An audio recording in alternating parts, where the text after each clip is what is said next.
ஒரு நிமிஷம் ஸ்கிப் பண்ணிட்டு போயிடாதீங்க, கொஞ்சம் வெயிட் பண்ணுங்கள். இந்த வீடியோவில் ஒரு முக்கியமான சமாச்சாரத்தை உங்ககிட்ட பேச வேண்டியிருக்கு. அதாவது என்னென்னா, எம்ஜிஆர் பார்த்து சினிமாவுக்கு வந்தவங்கெல்லாம் எம்ஜிஆர் ஆனது கிடையாது, சூப்பர் ஸ்டாரை பார்த்து சினிமாவுக்கு வந்தவங்கெல்லாம் சூப்பர் ஸ்டார் ஆனதும் கிடையாது. இப்போது நம்ம தளபதி விஜய் அவர்களுடைய 69 படத்துக்கு உண்டான செகண்ட் லுக் போஸ்டரை ரிலீஸ் பண்ணியிருக்காங்க. இதுதான். இதை பார்த்தீங்கன்னா உங்களுக்கு தெரியும், எம்ஜிஆர் ஸ்டைலில் இந்தாண்ட இவர் நிற்கிறாரு பற்றி, அதே ஸ்டைலில் இவர் இந்த பக்கம் சவுக்கு பிடிச்சிட்டு நிற்கிறாரு. இதுலேருந்து இவர் என்ன சொல்ல வர்றாரு, நான் அரசியலுக்கு வந்துட்டேன், எம்ஜிஆரோட இடத்த நான் நிரப்ப போகிறேன் அப்படின்னு சொல்கிறாரா? இல்லை வருகின்ற 2026 சட்டமன்ற தேர்தலில் நாங்கள் அதிமுக கூட தான் கூட்டணி வச்சுக்குவோம் அப்படிங்கிற சிம்பாலிக்காக இந்த ஒரு ஃபர்ஸ்ட் லுக் போஸ்டர் மூலமாக அவர் சொல்கிறாரா அப்படிங்கிற ஒரு சந்தேகமும் எனக்கு இருந்தது. நல்ல பார்ட்னர்ஷிப், இப்படியே மெயின்டைன் பண்ணி ஓட்டுங்க.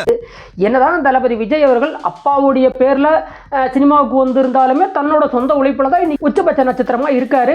பல கோடிகளை விட்டுட்டு கூட மக்களுக்கு சேவை செய்கிறதுக்காக வந்திருக்காரு. இப்போ இந்த படத்தோட பேர் பார்த்தோம்னா ஜனநாயகன் அப்படின்னு பேர் வச்சிருக்காரு. இப்போ அவர் ஜனங்களின் நாயகனாக ஆயிட்டாரு. எப்படியும் அவர் ஏறதாலும் தமிழ்நாட்டோட ஜனங்களின் நாயகனாக ஆயிடுவார். ஆனால் அது எந்த சதவீதம் ஆவார், எந்த இடத்துக்கு அவர் வருவார் அப்படிங்கிற ஒரு கேள்வியும் எனக்கு இருக்குது. பொதுவாக அவர் அரசியல் சார்ந்த படங்களை எடுக்கிறது இல்லை. இப்போ இந்த படத்தில் முழுக்க அரசியல் சார்ந்த விஷயம் மட்டுமே இருக்கும் அப்படின்னு நான் நினைக்கிறேன். பொதுவாக நடிகர்கள் எம்ஜிஆர் தொட்டு விஜயகாந்த் வரைக்கும் எல்லாருமே தங்களுடைய அரசியல் காலகட்டத்துக்கு வரும்போது சினிமாவிலையும் அரசியல் வச்சு படம் எடுக்கிறது ஒன்று புதுசு இல்லை.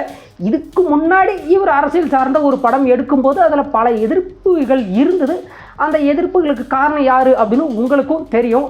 என்னுடைய கேள்வி என்னென்னா, அதாவது நடிகர்கள் நாளாடக்கூடாது அப்படின்னு இப்போ ஆண்டுகிட்டு இருக்கிறவங்க சொன்னாலுமே அந்த கட்சியிலையும் நடிகராக இருக்கிற ஒருத்தர் தான் இப்போது தமிழ்நாட்டுடைய டெபுட்டி சிஎம்மாக இருக்கார்.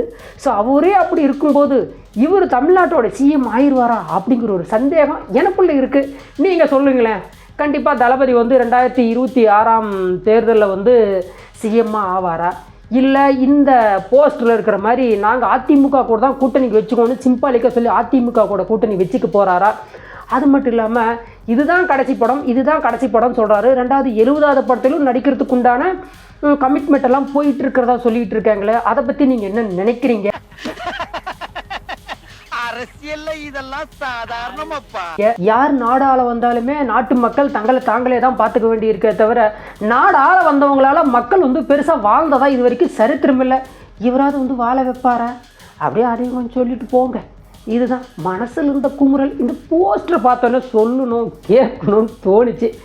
இந்த மாதிரி எல்லாம் பேச சொல்லி யாரா சொல்லி கொடுக்குறா? மூளை என்ன முதுகுலயே வச்சிருக்க? யாரடி